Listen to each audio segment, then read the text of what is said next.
It's good. It's good to have you here with us, and I just want to encourage you and thank you so much for being loyal and coming to church.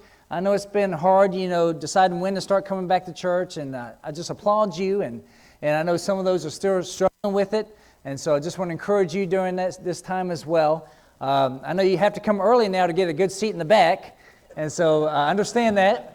If you are worried about being around people, you can always sit up front. I can understand. I won't come to you thinking that you need to, but so glad that you're coming. It's encouragement to everybody, of course to me, but it's encouragement to everybody when we come together and we worship and praise God with a unified voice. And so as I'm going through the 10 Commandments, I'm going to focus a little bit on the 5th commandment today. I was thinking about doing that next week, but I'm going to focus more on mothers and women next week particular. So I'm going to focus on this here, on our parents and what a blessing they are and we are. But first of all, I'm going to have like a little introduction into the difference here of the 10 Commandments. Here we have the 2 tablets. The 10 Commandments to me, and I think a lot of people agree, into 2 parts here. 2 parts. And so let's look here what Jesus said in Mark 12, and we'll look at this verse greater as well.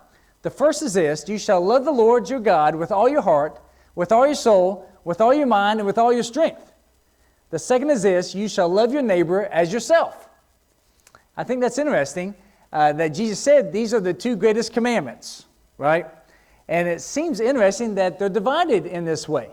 These 2 thoughts are then explained greater in the 10 commandments, the 10 instructions, or 10 statements, depends how you want to translate that passage.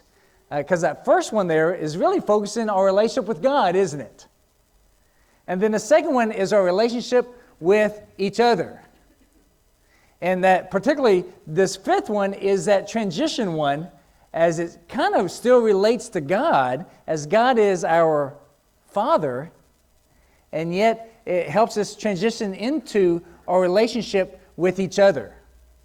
So the first 4 focuses on our relationship with God, this upward way, and the last 6 focuses on each other, and of course that makes a cross right there, and that helps us to remember that.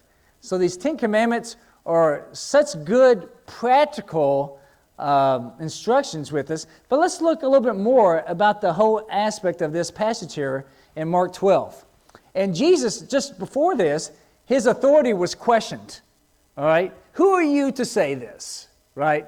And I think this got him ready to talk about this. So it says, one of the scribes came up and heard them arguing, and recognizing that he had answered them well, talking about Jesus, and asked Jesus, what commandment is the foremost of all? And Jesus answered, the foremost is, hear Israel, the Lord is our God, the Lord is one. And you shall love the Lord your God with all your heart, with all your soul, and with all your mind, and with all your strength. The second is this: you shall love your neighbor as yourself. There is no other commandment greater than these. And the scribes said to him, well said, teacher, Rabbi, you have truly stated that he is one, and there is no other besides him, and to love him with all the heart, and with all the understanding, and with all the strength, and to love one's neighbor as oneself is much more than all the burnt offerings and sacrifices. When Jesus saw that he had answered intelligently, he said to him, you are not far from the kingdom of God. And then no one dared any longer to question him. Okay? Why do you think they didn't dare to question him? They were afraid what he was going to say to them. Challenge them. Give them some things to do. All right? So it's great that Rob read the passage in Isaiah. It's perfect to match up with this. That God's not interested as much in sacrifices and burnt offerings, right? Because it's better to show your devotion to God than to say it. Isn't that true? What would God rather have? Us sing and say everything good to God, or for us to live it out throughout the week? Now, the right answer is both. He wants to hear you praise it, and he wants you to hear you see it. But your words are useless if you don't show it, right? And I would dare say that the first 4 commandments, if you adhere to that, it doesn't do you a whole lot of good if you're not doing the last 6 commandments. If you're not doing the last 6 commandments, then God's going to say, How dare you say that you're trying to honor me when you're not honoring my other children? Okay? And so it's true, isn't it? As we'll get to, if you have multiple kids and you say to your kids, okay, you're listening to me, but it's not helping me if you're hurting your other siblings. It's likewise with God. If we want to say, God, you are my Father, you are my spiritual Father, and I love you so much, but I really don't like all these other siblings you gave me here. Doesn't make a lot of sense, does it? Because that's how I see everybody. I've said this before, everybody is my sibling in a way, or maybe cousin. Right? So I say brother and sister to people out in the world. And you are my doubly brother and sister if you're a follower in Christ as well. Because we're all related. And so this is a family reunion when we come together. And when I go to a big Tennessee football game, that's a family reunion too in a way. Because we're all related. And I just hate this division that the world's putting on us that we're different races. All right? Aren't you tired of that? Because we're all brother and sister. I have conversations with people, black, white, brown, yellow, and whatever skin color they may have. It matters nothing. What matters is our devotion to God and how we treat each other. And that's why God gave us these commandments. And I want you to know, these commandments are not just for His people. These commandments are for all people. These commandments for all mankind. And civilizations that had these 10 commandments, they thrive. They thrive. And this one is key to it. And so those first 4 teach us to honor and respect God, and the last 6 to honor and respect mankind. Okay? But obviously we start with God first, because it's impossible to really know how to do well with each other if we don't know how to do so with God, who loves us and cares so much for us. So I like this picture. It looks like it's a neat picture from the 90s, but it really fit well to what I want to talk about, how we need to honor our parents. Now, have you ever heard of take the fifth before? You take the fifth to what? To not incriminate yourself. I plead the fifth. I take the fifth. Well, we need to take the 5th commandment to heart if you want to bless yourself. Who doesn't want to help themselves? Good. No hands. I saw Ben put up a hand. That was an accident, though. Yeah. We all want to help ourselves, don't we? Well, I tell you what, this 5th commandment is a great one. All right? So this is for all of us. Whether you're just a newborn, listen up. or you're about out of this world and into the next. This is still true to us. Honor your father and mother, then you will live a long, full life in the land the Lord your God is giving you. Yes, that's in Exodus, and He's talking about going to the promised land, but it's still true to us today. So this idea of honor, respect, and glorify. How do you differentiate between those 3 words? They're all true, but this word honor is different than respect. Okay? It's a different word. It's more similar to glorify than to respect. This idea of honor is a deep, almost burden that's put on us that you have to show. Respect, sometimes you choose that, or someone deserves respect, right? But honor sometimes is something that is you give because of the position that the person has. So honoring your father and your mother, look at this. Who's the father and mother? There's multiple ones here, aren't there? Usually when we think of father and mother, we think of a young family with kids. We know who the father and mother there is. Well, if you have kids, when do you stop being a father and mother? Never, right? And if you have parents, when do you stop having father and mother? Never. Right, someone answered that. That was great. That's right, you never do. Even after they die. You still had father and mother. And so this is an eternal principle for us. Okay? For as long as we live, this principle should ring true to us. And so we're told, it's interesting, to love, right? Who are we told to love? 3 different kind of people. Love God, love neighbor, and love your enemy. We don't have to be told to love ourselves. We do that pretty natural. But love God, love your neighbor, and love your enemy. Who did he not say love? Your parents. He didn't say love your parents. All right? We are told to honor our parents because it's the role and the value that they have to our life. Now, sometimes, it's kind of hard to love your parents, especially maybe in those teenage years, or maybe you didn't have good parents. Apologize for that. But, there's nothing you can do about that. What you can control whether you're a good parent or not. But this is independent on whether they deserve your love or deserve your honor. Because he said honor, not love, on purpose. It wasn't an accident. He said honor them, whether they deserve it or not. Did you know 35% in America, children in America, are in single parent homes? In Ohio, it's a little bit higher. It's 37% in Ohio. 37%. And that's not counting ones that are in orphanages or in foster parents. Those aren't counted in this. So it's actually probably about 42, 43%. That's a lot, isn't it? That's very high. And it's proven that children who don't have two parents, whether it's their real parents, but who don't have a mom and dad at home for a long time, they don't turn out so well. They have an abandonment issues.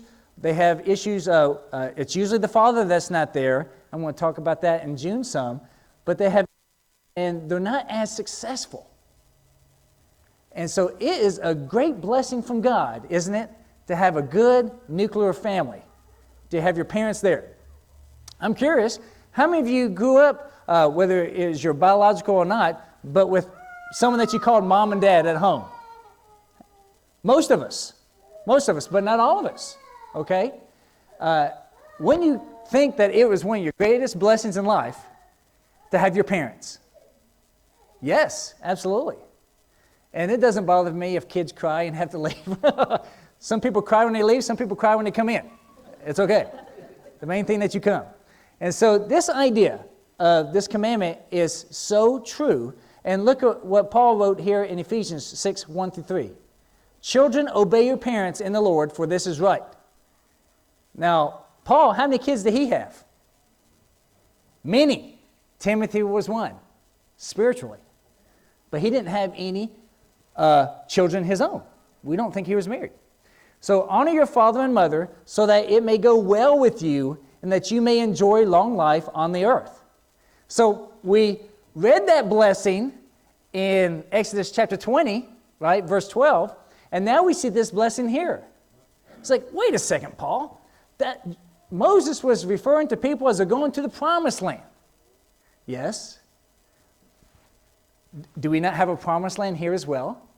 As Christians, don't we have a promised land, a promised lifestyle land? Absolutely. Absolutely. This first commandment, this is the first commandment with a reward. Okay? With a reward. You could say with a promise, yes, but with a reward. And your reward is that you're going to have a better life if you listen to your parents. No, I'm not just saying this so my kids listen to me. This is biblical. This is from God, and Paul reaffirmed it here. So that it may go well with you. Why is that? Is there a certain blessing that will come from God and that you'll live longer? Yes. But also, your parents are trying to give you advice. They're trying to help you. Honestly, they're also trying to help you so you're not a burden to them. Do good in school. I don't want you around here forever. You need to not pick bad friends because it's going to be a headache to me. I don't want to bail you out of jail. Okay? You listen to them. They're doing that for their own good, but even more so for your own good. So this idea of honoring your parents means something. Yes, hopefully you love your parents, and I think most of us can say that we do. But honoring them is so key. You don't even have to know your parents to honor them. So how do you honor your parents? I want to talk about this. I want to talk about in 3 stages of our life that we honor our parents. The first one is you obey them in your youth. Okay? You obey your parents is the way you honor them. So it's great that you led that song, Jonathan. You know, trust and obey.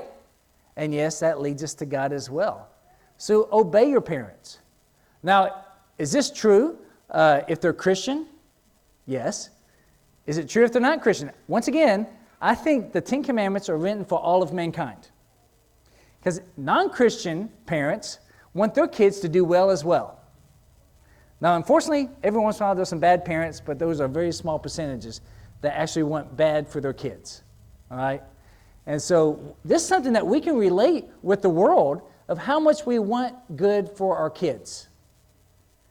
And so that's one thing that we can use to help people to come to church, to come to Christianity, because that is the greatest blessing that you can give to your kids is bringing them to church, isn't it? I tell you what, the verses I have memorized, mostly I memorized when I was in my youth. I've memorized lots of verses for particular sermons and stuff, but they don't stick in like they used to. So in that youth, all the stories that I've learned, everything in classes, such a blessing for all my teachers I had, you can have here at church. And so obey your parents. Don't make it a burden to them as they're bringing you to church, as they're trying to instruct you in the best way that they know. Notice I didn't say perfect. No parents are perfect, okay? But all of your parents here that I know, they're really trying to bless you with a good life. Listen to them and obey them, okay? Obey them, what they say. Now, as they get older, care for them. Care for them. I think this is a great way to honor your parents. You help take care of them. As they get older, they can't do as much for themselves, so you honor them like a thank offering to them by help take care of them. Being, companions with them. They have blessed you tremendously. And this is a little ironic. So much our parents have done for us in our youth, we don't even remember. Isn't that something? And I think about that now as I have my own kids. How much we've done for them. I'm thinking, you're not even going to remember this. I'll tell you when you get older. But it's interesting, isn't it? That when our parents have done so much for us, we don't remember. So remember as they get older. They took care of you when you were sick. They took care of you when you couldn't care for yourself. They carried you from one place to another. So at some point, you may have to carry them from one place to another. Continue to bless them and be a part of their life as they get older.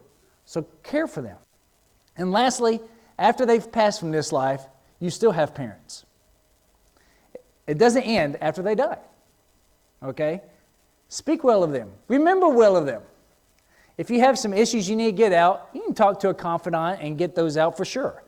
But definitely, speak well of them. And I guarantee you, if your kids see you take care of your parents when they get older, and you speak well of them after they're gone, then they'll probably do the same for you.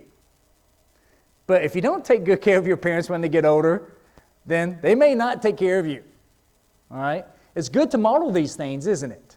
Now, this reward that it blesses us as we obey our parents, then we'll probably have kids that obey us as well. All right? It's just one of those beautiful blessings that continues on for generations. So 1 Timothy, it's interesting, as Paul speaking to his son in Christ, chapter 5, verses 3 through 4 and 8. Honor widows who are actually widows, but if any widow has children or grandchildren, they must first learn to show proper respect for their own family and to give back compensation to their parents, for this is acceptable in the sight of God. Verse 8, but if anyone does not provide for his own, and especially for those of his household, he is denied the faith and is worse than an unbeliever. So this is true. This isn't just my opinion, okay? It says, don't call yourself a Christian if you're not taking care of your own physical family.